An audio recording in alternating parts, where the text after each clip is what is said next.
Hi guys, welcome to Northwest Connection. This episode we're diving into the scorched sonic terrain of Row of Ashes, the UK metal band known for the blistering intensity, ritualistic atmosphere and genre-defying approach to heaviness. Let's get into it. Welcome to Northwest Connection. Hello. Would you like to introduce yourself? My name is Chris Wilson. I am the bassist and vocalist of Row of Ashes. And who are we missing from the band today? All of the rest of them, all two of them. So Will Turner Duffin on guitars and strange noises, and Dan on drums and massive amounts of aggression. So Dan has a very important meeting to attend to, so he's had to bail. And Will is just enigmatic and doesn't like doing these things. Not that we get a lot of them, but he doesn't like doing them anyway. I'm the most talkative band member, so they just send me out there. So how did Row of Ashes come about? So the other guys had formed the band with a different singer, and they kind of wrote an entire album. It can be found online, actually. It's called Let the Long Night Fade. I just got a call off a mate one day saying there's this band looking for a bassist, do you want to do it? And at that time I was like, I don't know, but then I thought, well, I'll have a look, and I thought I'll do their bass for their album, as I had studies and stuff going on. But anyway, did the bass for the album, and then ended up sticking around for the next 9 years. So here we are. Okay. And where are you based? Bristol. We were formed in London, and then our guitarist moved back to Bristol, which is where he's from originally.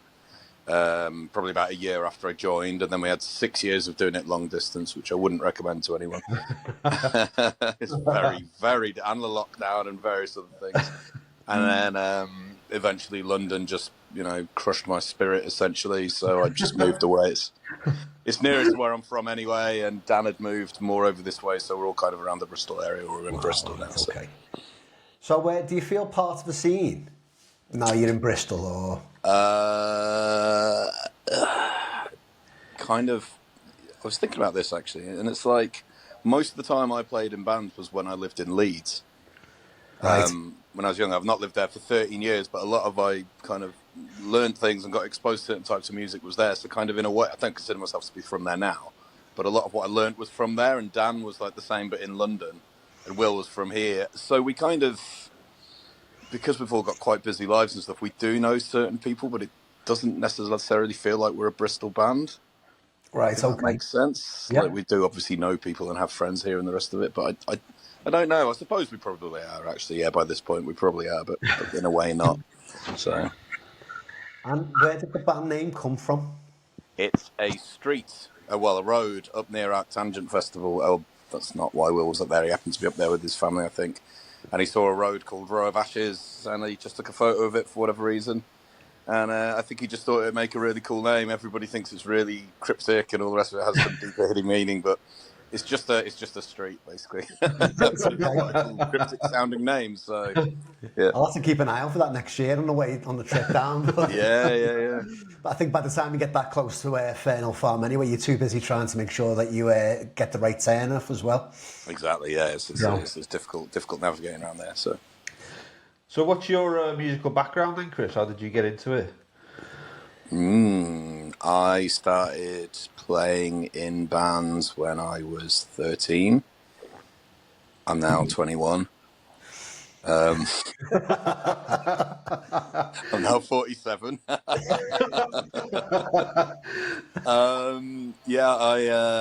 got a friend of mine let me tape with Appetite for Destruction on it, and Guns N' Roses, and that was it basically. And so I started playing in bands when I was 13, and went to college, met friends, and got into sort of Sepultura and Slayer and bands like that. And then when I moved to Leeds, it was a lot of bands like Converge and Botch, and then amongst that you kind of had like the 90s alternative thing as we were growing up, and Will Haven and bands like that. And then with the internet exploding, there was a whole kind of exposure to numerous other bands. I remember not that I'm into them, but bands such as Mastodon, a lot of the Relapse bands and Dillinger Escape Plan and people like that were coming through the really, really small venues at the early part of the 2000s when we were in Leeds, and so there was a lot of exposure to that kind of stuff as well. So, you just keep on playing throughout. I've played in technical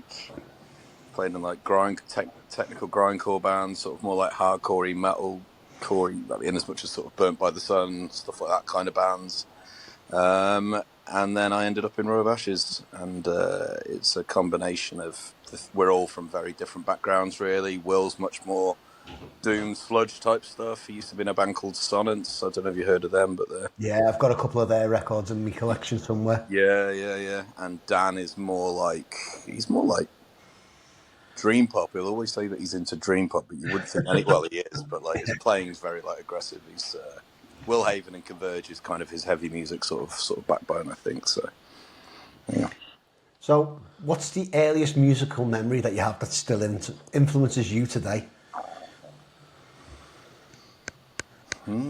I remember when I was little and we'd be driving around in the car and my dad would always like pick out bass lines or like harmonies of a song, or he'd like tap out the hi-hat rhythm, and he'd pick apart all like the little structural bits, and that really stuck with me at an early age. I didn't realise what he was doing. I just saw him doing it, and my mind in turn would focus on all these little composite parts that make up the music, and it still does now. So I guess that's probably one of them, really. In terms of music, I remember Paul Simon Graceland really. I used to play drums, and Paul Simon Graceland really got my interest in drums at a very early age. At the time, I thought it was a very heavy drum heavy album, and so that's probably the one that springs to mind at the moment. Yeah. Doesn't have much of a resemblance to what I do now, but. So is your dad a musician as well? Is he? Oh. Yeah. Well, I mean, he played in bands when he was younger. He wasn't a musician, but yeah, he was. He always sung, and it's always been something that's within my family as well. So my sister's a violinist, my brother's a DJ, and it's just always something that's run in the family. So yeah, it's two extremes there, really, isn't it? You thrashing the bass, and then your brother's a DJ. Yeah. My sister's a classical violinist. Classical violinist as well. So you pretty much got it all covered off under one roof there, haven't you? Pretty much, yeah. Which musician has inspired you the most, then, Chris? Excuse me. Is there a particular... Probably Faith No More for me personally. I know that they're an old band by this point, but when they came out in when I got hold of Angel Dust, I hated it and I sent it back and I didn't understand it. I did not understand it at all. And then a friend of mine, and I was like, I don't like Faith No More, rubbish, blah, blah, blah. And then a friend of mine left, live, I don't know if you know their stuff, but there's a live video from the album before, the real thing, live at Brixton Academy. Huh? You Fat Bastards, it was called, wasn't it? That's the one, yeah. I remember and he left that around there, and I started watching it, and I really got into that. And I think I tried Angel Dust again, and I didn't like it. But then I saw them, do you know that live performance of them doing Caffeine on Hanging with MTV? Yes. The really famous one. I saw that, and I was just like, up to that point, it had been like, I think it was pretty much just Metallica, Guns N' Roses, and Skid Row at that point. And I saw that, and I was just like, what the fuck is going on? I just couldn't comprehend, but it excited me a lot. And so, to this day, it's not an intentional thing, but I think our approach is fairly unorthodox in how we go about things and how we write things and the rhythms and what have you. And for me, that all stems back to Faith No More, basically. I would say, for sure. Amazing. I think we're both heavily influenced by Faith No More. I was a little bit similar to yourself when I first heard Angel Dust. I didn't know what to think of it. Wasn't impressed. And then I had Dig in the Grave when they released King for a Day, and that really managed to strike a chord with me more than anything else they'd done. And then I went backwards then. Yes, I went backwards then, and that was when the likes of Caffeine really started to take hold, smaller and smaller. And that's really underrated. They hate it, actually. I read an interview where they said we'd never really touched it. It's actually one of my favourites. Yeah, I love that song, and I think the whole album's ace. You could sit here and talk about it for the whole podcast, I think. So I think we better move on. So how would you describe Row of Ashes' sound to someone who hasn't heard you before? Loosely based, I'd say it's sludge metal crossed with noise rock.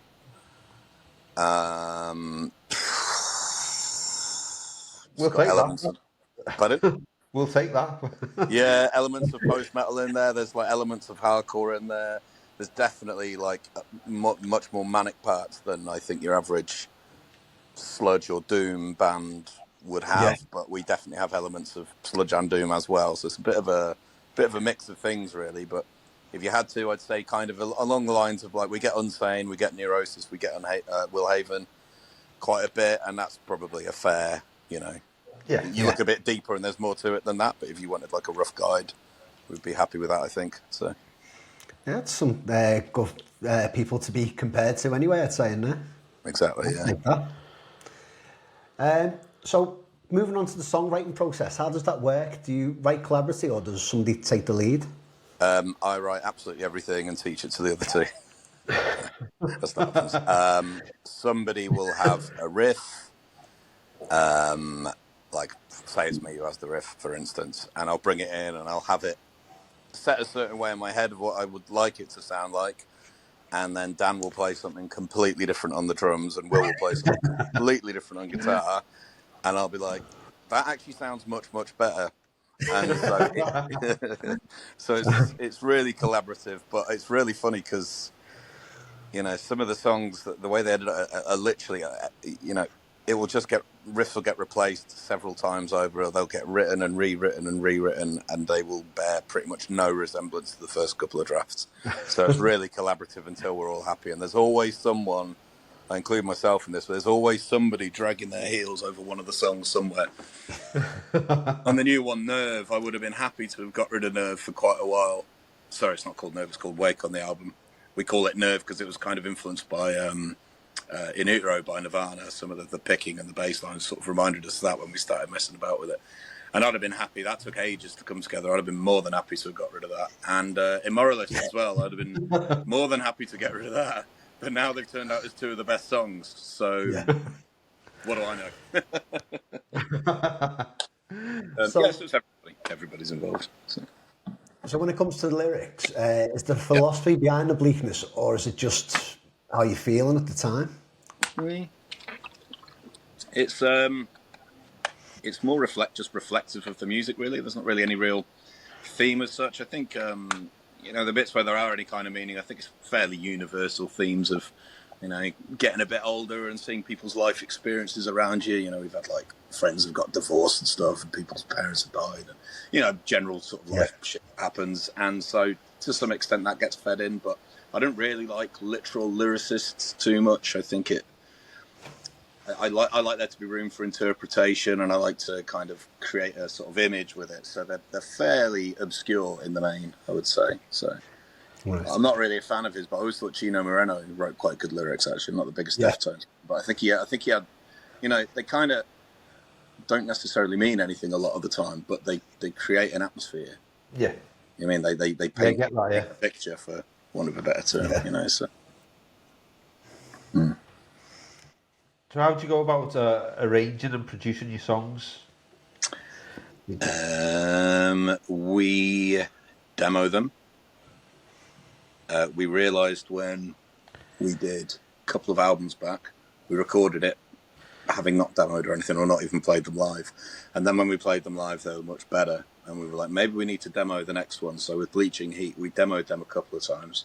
Right. And crap happened, like the bloody lockdown and all that sort of thing. Just from happening anyway. So those songs have been around a long while before they recorded. But with this one, we demoed it and we made sure that we played them all live as well, because I don't know what it is, but there's something about playing them in the live environment that really bring them together. And Immoralist was a really good example of that, actually. Like, as soon as that had been played, it just really pulled it all into line. So we do that, we demo it, and then we actually record it live with us all in one room with headphones on. So obviously we've got Dan behind the kit, and then the cabs are in a different room. Right. So we're all physically playing it live, but everything's been recorded at the time, and then any overdubs that we need to do, we'll drop in afterwards. But we'll put some extra guitars on afterwards when he's back home. Yeah. I don't think I made any adjustments on this one. Bleaching Heat, there were a couple of bits where I dropped and adjusted, but everything is pretty much live. So yeah, vocals done. So everything's done. Sorry, so everything's done then by the time you go to record. You don't go into the studio and tweak while you're there. No. And then we send it off to the guy producers, Rob Hobson he's called, and he manipulates it and brings out the best tones and everything and makes it sound like it's a live sounding album, because so much is lost when it gets put down into tape. You're in the room and it sounds huge and massive, and then you listen back and you're like, really, is that us? So You know, and it brings out what you would experience live. So you mentioned then that you would have quite happily scrapped two of the best songs on the album. Have you ever actually scrapped a song entirely, and what made you do so? Sorry, say again. Have we ever what? Have you ever scrapped a song entirely, and what made you do so? Oh, we've. I don't even know how many songs we scrapped. like genuinely, between ideas getting changed and whole songs getting thrown out. I was thinking that some of it was because we'll have little fits and starts of writing. Like we've been writing lately. Probably about 2 or 3 months ago, we had a couple of things, but I guarantee when we come back round to it, we'll just listen back and be like, "Nah, can't be bothered with it." It's something weird about going back to something old. But honestly, if it just doesn't excite us, even if it's just one person who's just going, I'm not really feeling this, then it'll go because it's cool. Well, I say that. I mean, we did sort of like persevere with a couple of things, but just if it's not good enough, it just goes. If it doesn't make the cut, that's it. So yeah, loads of songs. Too many to mention. Do you guys have specific roles beyond the music within the band? Does everyone chip in, or does one person do everything? Sorry, say that again. Do you have specific roles beyond the music in your band? Like your social media and your booking gigs? So Will does the artwork and all that kind of thing. I do like the social media and arranging gigs and stuff like that. And Dan pays for champagne and caviar because he's an insane amount of money. So it's like a combination. So Dan will like sort out merch and stuff like that. Dan and Will are really good with the art kind of things. I've got all the artistic creativity of a 4-year-old child. So I'm just like, they'll show me something. I'm like, oh yeah, it's cool. Yeah, let's go with that. But Will is just one of those people who can do everything. He's insanely talented. So Did Will do the album artwork for the new album as well? Yeah, it's actually a statue. Really There's a town called Clevedon, that's like next to the sea. It's not far from here. And he was in a museum somewhere, and he took a photo, and he sent this through and said, "What do you think about that for the cover for the album?" We were like, "Yeah, definitely." And we had that as as like a guide, a reference. So in a way, if you've got that sort of imagery of it, it's like, does it fit with what we think the album's going to sound like when you look at the photo? And to answer your original question, it's me, social media, and booking gigs and whatever. So you've just been out on tour as well with Helpless. How's that gone? Yeah, good, man. London was really cool. Brighton was funny. So the first 2 days, we had a friend of ours driving, a friend Phil, if he's listening. Thank you very much for helping us out, Phil. He drove us around, and we sorted him out with accommodation and beers and a bit of money and what have you. And both nights he was able to ditch the car, so it basically ended up just being like 2 nights of us being out. But Brighton was particularly funny because we just ended up quite a bit more drunk than we probably otherwise should have done. And it was really, really good fun. There's definitely times when we've done gigs and we played the Dev in London in July, I think it was, and me and Will left here at 6 and we got back at 2 or 3. So it was basically one big long drive, set up, play, and then one big long drive. And you know what I mean? It doesn't always, yes, the half an hour on stage is fun. It doesn't always feel like that much fun sometimes, to be completely honest. So this actually felt a bit more like, we're out having a bit of a laugh, seeing places or whatever. Yeah, it's cool. So, yeah, good. I mean, Helpless, I've seen them, we've played with them a few times now, and I've seen them quite a few times. But, I mean, just a different league entirely when I saw them on this run, in the particularly, all the nights, but I remember watching them in the Black Hat and just been like, oh my God. I mean, it's just, I think, they've not that they were ever slouches on their instruments or anything, but it just looks like they've really been putting a lot more time into their playing and everything. And they're really. I think I was drunkenly going on to someone about how they're the best heavy band in the UK. So yeah, they were. It's night and day between the first album and the last album as well, isn't it? With like the upskilling, like the musicianship, I thought between the first 2 albums. So I'm interested to see what they've done now, because I'm sure they're probably getting ready for album number 3 now. Yeah, I think they pretty much have it written. I think they did a couple while they were out. They did a Converge cover, and it didn't blow away the rest of their set, which is quite a feat. I mean, it was amazing, but it's kind of like they're that good that they can drop a Converge cover in, and it doesn't feel like misplaced. You know what I mean? I wouldn't dare. But an old band I was in, we did an Unsane cover, and all the various people who didn't know who Unsane were just picked that out as the best song because, of course, they were going to. You know, so there's always a risk covering one of these. You know what I mean? Band like Converge, it's a real risk to cover them, but they did such an amazing. You know, it was amazing. It was really, really good. And that, but their own stuff didn't suffer alongside it either, which is a testament to how good they are. So. So, what is your favourite live performance so far that we've played? Yeah. The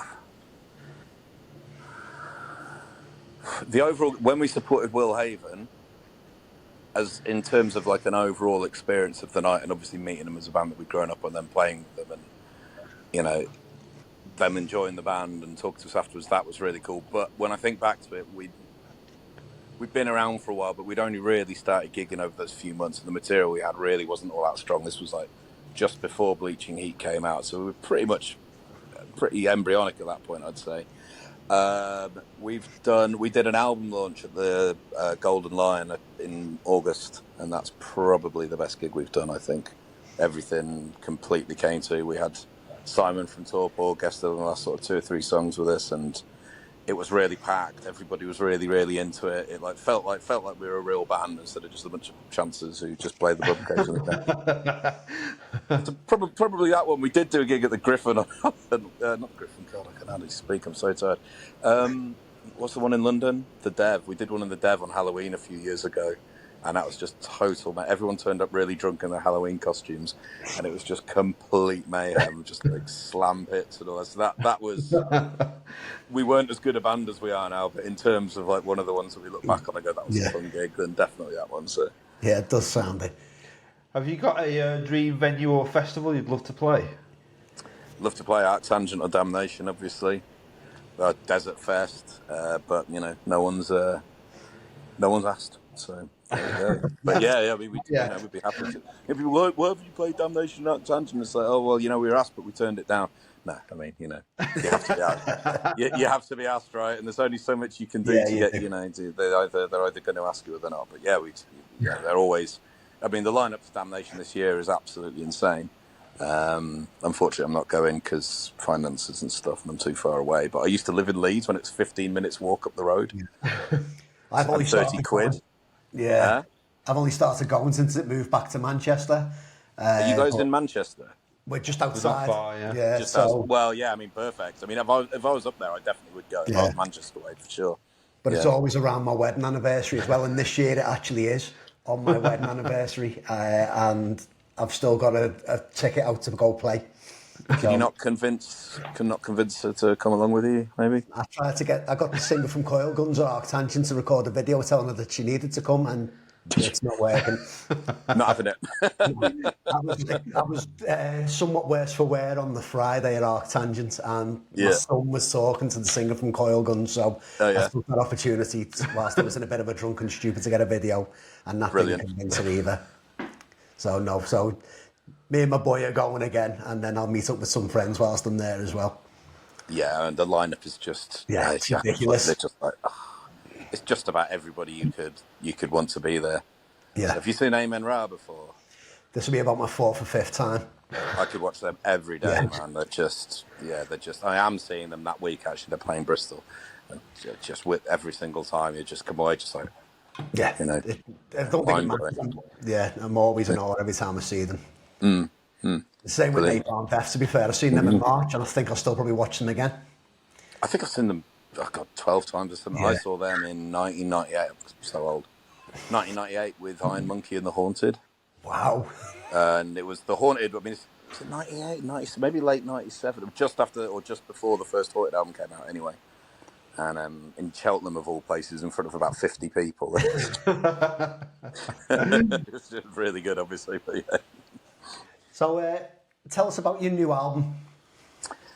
Oh, what do you want to know? What should I say? Your chance to plug it. Okay, it's really, really good. Well, it was written, let me think. So I think we had Wake and we had Fracture knocking around for quite a while as kind of rough guidelines, but then it really really basically came together. I moved here in August 2023. So I'd say most of it was over that next year, maybe 18 months. I think it took about 18 months to come together, and we made sure that we did everything except Ember live at least once, probably more like 2 or 3 times. And most of last year leading up to it, we were completely road testing new stuff. Massive leap on from the album before. We were really pleased with Bleaching Heat when we did it, and now it's one of those things you look back and you can pick flaws all over it. But at that time, it was so much work and effort to get that thing done. You just kind of think, how can we do this? How can we do it again, sort of thing. But I think we managed to completely excel it in pretty much every single way. I think it's more aggressive. I think it's more experimental. It's got the more ambient sections. It's better written. It's better played. We really came together with that. I think we've really sort of nailed our sound. I think we did even when I listen back to the 2 before, you can hear it's us. But I think we're really working as like one unit now instead of like 3 people from different directions trying to muddle along. It feels a lot more like all in unison. Well-oiled machine. Yeah, and everybody's aiming towards the same common goal. But it stresses me out.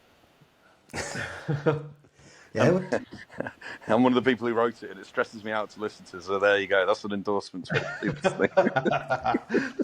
it. Certainly is. So, where do you see the band in the next 5 years? Oh God, with bionic limbs from various damage. Like I've got tendonitis, and someone else has got a foot falling off, and back injuries, and all that crap. Oh God, I mean, I don't know. We're working on a new album at the moment.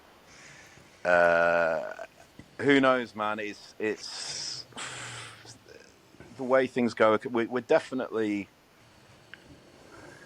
come quite some way over the last 2 or 3 years. I was thinking when we did our album launch, it was the same promoter. 3 years ago, we played when Unsane were in town, of all people, and we played to him and the promoter and a couple of other people. And then when we played with the same promoter this year, it was completely packed out in Bristol. So I guess that counts for something. Yeah. But most of the gigs that we do are really, really good and really well turned out as well. But at the same time, it's probably just important, not to get too caught up with that. And lately, I've just been thinking, well, really, it's about writing music that you really, give a shit about and that you really believe in. So I think, focusing on making the best music we can, I guess. And hopefully, someone will pick us up and put us on these cool bills. But if they don't, there's no point sweating it. If we haven't learned that by this age, then we never will, So you get asked to do some stuff, you don't get asked to do some other stuff. Yeah, it's just how it is, isn't it? As long as you're enjoying it. I definitely think you're in the right geographical place for Arctangents anyway, aren't you, to get picked up at some point? Yeah, well, you'd think, wouldn't you? But, I mean, who knows, man? Who knows? I mean, there's some bands that have been going for years and years and years that have finally started playing there, and rightly so, and that they've gone through a lot and numerous lineup changes, and, I'm not going to mention any names, but they're bands that we know of or know personally who've finally managed to get there, and they're doing really well with it. And then there's other bands who I also won't mention, who don't even have anything out, who end up on the bill sometimes. So it's kind of, which is cool because I guess, it means that it does give that chance for people starting out, but there's no real kind of consistency to it. Sorry, James, if you're watching, but there isn't. We're going to move on to the fun. Not that I'm bitter or anything. We're going to move on to the fun. And if he is watching, then we'll get him. I'd like to get him on the podcast as well. So, oh God, bloody! I love your festival, James. I think it's great, and I'd be happy to play it. But I just noticed it. It's just something I've noticed. but with that said, there's no point kind of fretting over it either, because what are these factors that mean that people end up on the bill? It's kind of it could be either. So it's timing, I suppose, isn't it, more than anything? Yeah, totally. So we're going to move on to the fun questions now. So, what was the worst music you used to listen to when you were young? Oh, fucking hell. Well, I mean, obviously, I don't know if this sounds that embarrassing now, but I think it is. Everyone went through a new metal phase, although that has inexplicably come back around as something legendary. But I mean, I do respect Korn because they've stuck the distance and they did change things up. not necessarily for the better. I did have that second Headpie album at one point, but I do remember thinking it was a bit shit. I did like Limp Bizkit at one point, unfortunately, when Significant Other was out. I used to really like Red Hot Chili Peppers, and I cannot for the life of me think why. I'd like to try and defend it by saying that what everybody laughs at them for now, they didn't, like when they first came out, they were kind of part of that alternative movement, and it didn't seem quite so bad. But also, over time, they haven't aged very well. But they've all, like, that stuff hasn't aged very well. But they've also turned into something so atrocious that it just tarnishes all the rest of what they did anyway. The very first Skid Row album was pretty bloody bad. Yeah, I think that's a good way to describe the Red Hot Chili Peppers, to be honest. Yeah. I think some of Blood Sugar Sex Magic's like pretty good, but also Anthony Kiedis is just such a twat. You're just like, what are you talking about? You just sound like an absolute knob. So, so probably that. Oh God, who else? There must be some absolute crap in the closet somewhere. I'd probably have to go for like the first Skid Row album, Limp Bizkit, and probably Red Hot Chili Peppers. I mean, I know that's an easy target, but they are pretty bad at me. So. Come on, Lee, let's say. I went through a bit of a Pearl Jam phase at one point, and then I was like, I don't mind Pearl Jam. No, a lot of people say that, in the 90s, didn't he? Though, so yeah. But has anyone heard? It came up online recently. I'll send it to you afterwards. And somebody basically took all the breathing to Jeremy by Pearl Jam and just put it in like 1 30-second excerpt. Really? Absolutely hilarious. But it's just, I won't make the noises, but it sounds very X-rated, shall we say. And he's just so overtly sincere and earnest. It's just like, Jesus Christ. Oh, God. So, if your music were a horror film, what would the title be? And who would die first? Who would die first? Yeah. What would the title be? The title would be Good Time to Be Having a Bad Time. Would that dying first? Does that have to be somebody that I know, or just like someone like on a wider scale? It depends. You can make somebody up. You can add. There can be somebody you know if you want. Is it too late to say Ian Watkins?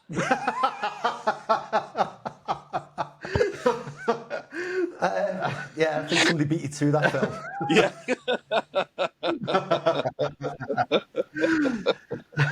Unless you were doing the prison biopic.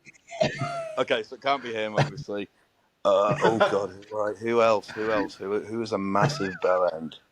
Anthony Kiedis. I was going to say Anthony Kiedis, yeah, but I think there's even who really pisses me off at the moment.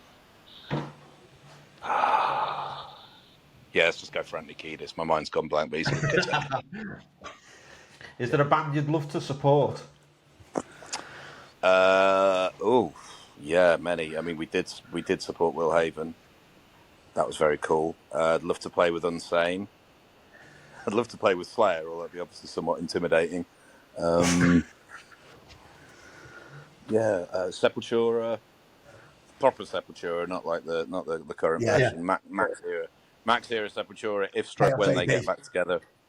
Yeah, I cannot wait for that tour. The Max and Eagle Chaos CD show to come here. I'll be there in a second. That'd be amazing.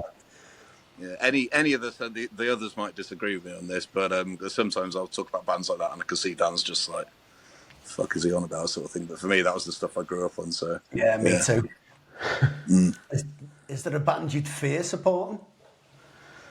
That I'd fear to support? Yeah. Oh God, pretty much everyone I mentioned. Yeah, I mean, Will Haven. I mean, Will Haven were fucking. I mean, I've seen them loads anyway, and they've always completely ridiculous. But after we played, it was us, and then it was the Grey, and then it was Will Haven, and they were just like, just blew everybody away. Dillinger Escape Plan in their prime, when they were like completely unhinged. I first saw them in 2002 with Nazem, who were also completely insane. I'd be worried about playing with either of them. Actually, yeah, we bloody played with Host before Host Body, luckily. And I remember the first time I saw them, I was like, I'm quite glad we're not going on after Host Body. Yes, any of those guys, I definitely wouldn't want to. Well, we played with Host Body the other day, but I'm glad we were on before. Have you got a current song that's on repeat? Yes, but now let me have a look. Can you guys still see me? No. Carry on. It's still here, so it's okay. Oh Jesus! What am I listening to?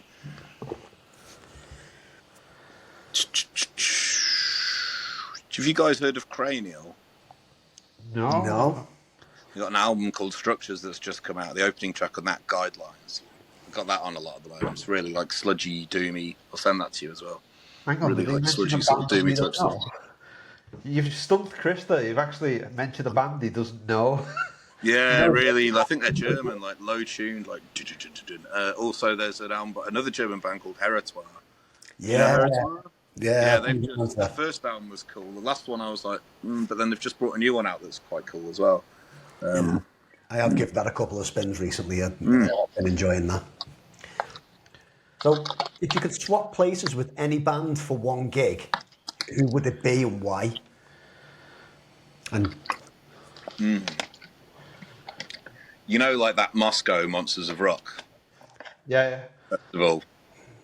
Yeah. The Metallica headline. Well, there's a really famous Pantera gig, isn't there? Probably that. I mean, obviously Phil Anselmo's Phil Anselmo and what have you, but there's no disputing that is one of the all-time iconic performances. I think that would have been a pretty special gig to play. So yeah, I'd probably go for that one. That's a good choice. Mine would be Korn at Woodstock. Korn at Woodstock. Yeah, when yes. Yeah, awesome. That was madness. That was madness. Have you seen the side stage video? Yeah, it's crazy, isn't it?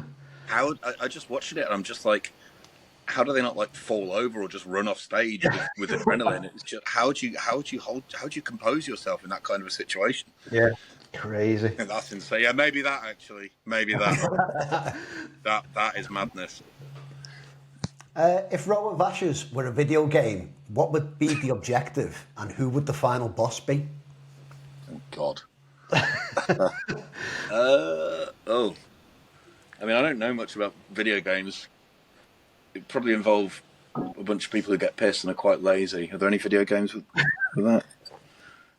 Yeah, my knowledge of video games starts and ends with Sonic the Hedgehog. so it'd be us getting pissed on cider and then fighting Dr. Robotnik, I think. Good answer. Would that be released on the Mega Drive as well, would it? Row of Ashes Mega Drive Edition. We've got some quick fire questions just to end with now. Vinyl or streaming? Personally, I do vinyl, but vinyl. No, I don't do vinyl. Jesus Christ, I do streaming. But what I will say is, when we listened to the test press round at our drummer's house, I was like, "All right, this does actually sound better." Yes, but I've grew up on cassettes, then CDs and stuff. To me, it's like, the latest form of something to listen to. I'm more than happy with it. I get what I need out of it. I appreciate some people like the physical format and what have you, and it is pretty cool seeing our stuff on vinyl and on CD. But for me, I'm pretty happy with it as it is. So I go for streaming. And also, in terms of exposure, if it hadn't been for social media and streaming, there's plenty of stuff people wouldn't have been able to probably wouldn't have listened to us at all. And there's lots of bands that I wouldn't like. We were discussing Amenra recently, and I'd heard of them, but it was only, I remember my friend was like, "Oh, Amenra, I've got a new album out," and I was like, "Well, I'll give it a listen." I had a bus journey ahead of me, and it was when Mass 6 was out, and I was just like, "This is actually amazing. Why have I not listened to this band before?" And if it hadn't been Celeste as well, I first heard Celeste because it just randomly came up on Spotify, and without that, there's so much stuff I wouldn't have discovered. So I think there's obviously pros and cons of both. It's helped us a lot for sure. So yeah, I do find that streaming just helps increase my record collection as well. So yeah, and you go and see them live as well, or you buy a T-shirt. Yeah. So there's the argument that it is taking away sales. Of course it is, but then I've given a bunch of money to people that I otherwise wouldn't have done had it not been for it. So that's it. Yeah. So, slow build or instant impact? What, with music? Yeah.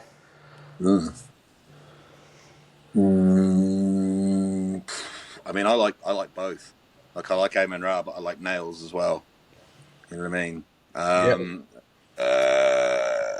Fuck it, instant impact. I think we have a bit of both on the album. You can kind of tell that we both. But yeah, if I had to probably, if I'm like can't be asked at work or whatever, I'll put on player and I'll just get your head started and yeah. So big festivals or intimate gigs?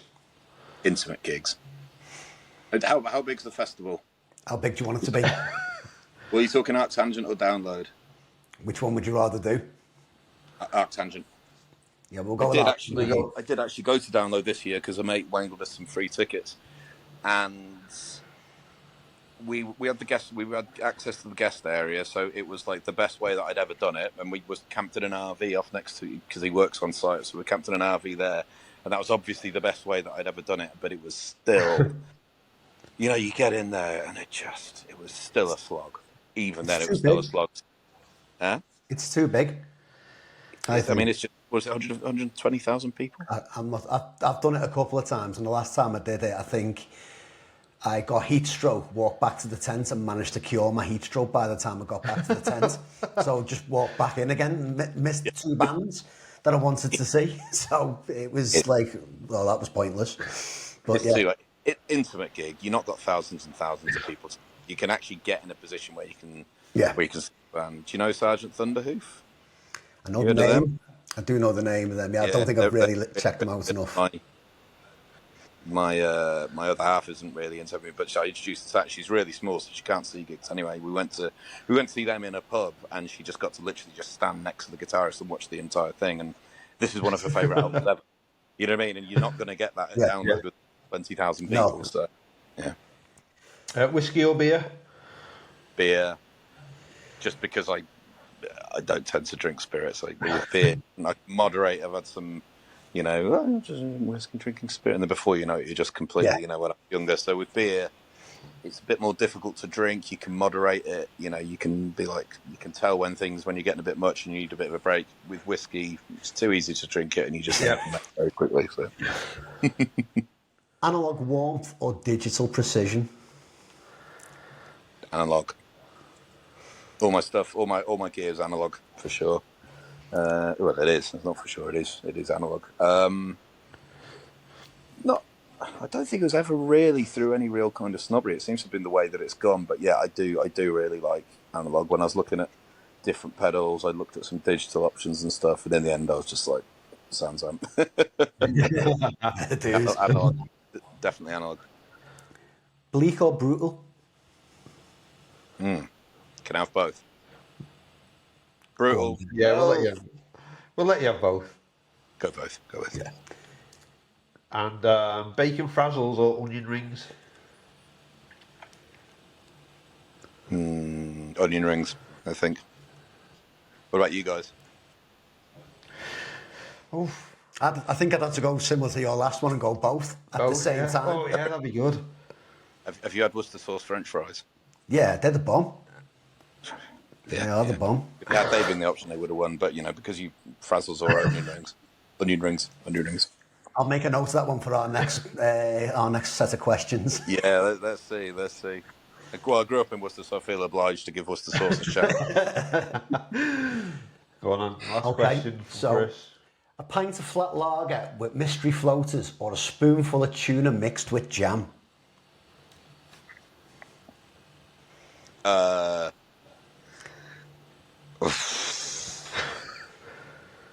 mean, if I actually liked tuna, that probably wouldn't be such a bad concept. Probably the tuna, just because God knows what the mystery floaters might be. Yeah. But if you actually know what it is, and I can is this like tin tuna or like a Waitrose kind of tuna steak, or is this like tin scrap? If Waitrose tuna makes you feel a bit better about it, then you can, if you want, you can upscale the jam as well. It doesn't need to be strawberry jam. It can be some sort of. The only shops we have in Bristol are Waitrose, so we don't know anything. Right, okay. But I mean, like tuna steaks are nice, but like the what's that tin? Is it Prince's? Oh yeah. I know, the tin shredded stuff. Awful. But I'd still have to go for that because at least you know what it is, I suppose. Yeah, fair enough then. So, Chris, thank you for coming on. Yeah, thanks for Yeah, joining cheers, us. guys. No, it's been fun. Have you got anything coming up for Row of Ashes that you want to talk about before we sign off? Any gigs or anything? We've got a couple more dates this weekend. Thursday we're doing Exeter with Helpless and Ian, and then unfortunately we've had to pull out of Wolverhampton because we're adults and various commitments and stuff have got in the way. And then Saturday we're doing a matinee show with Helpless and Hollow Blessing in Bristol as well. So if this goes online in time, we've already come down.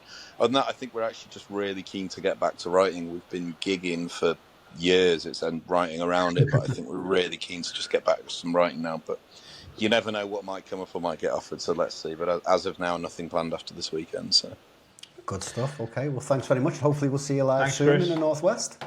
Cheers, man. Thank you. Catch you guys later. Yeah, just